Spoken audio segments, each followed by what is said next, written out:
Hello everyone, in this video we're going to do a very quick fix on limited access or no internet access in Windows 10 or Windows 11 computer. It is really very common problem and it's really fixable. So the first step is just press Window and R or just do a right click and the start icon and then click on run. So once the run window is open, type ncpa.cpm. Once you have typed it, click on OK. So this step will work for most of the people, and if it doesn't, we will move to the next step. Now here you need to make sure which internet you are using, which adapter you are using. So in my case, I'm using the Wi-Fi. In your case, you might be using Ethernet or other adapters, so I can see my Wi-Fi, right? I'll just do a right click and I'll click on disable. Yes, you just need to click on disable and it will be disabled. And once it's done, do a right click and click on enable and your internet should work fine. And if it doesn't, then click on the search icon and type CMD, and here you will find run as administrator and it will ask you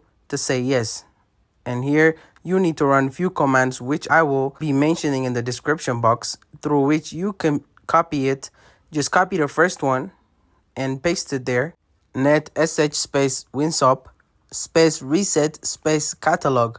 Hit enter and this will successfully reset your network adapter. And the same thing for the second one as well. Just do a copy and paste. Hit enter. Third one is net sh IP reset. So this will reset the IP. And you just need to hit enter. And after doing all these 3 steps, you just need to restart the computer.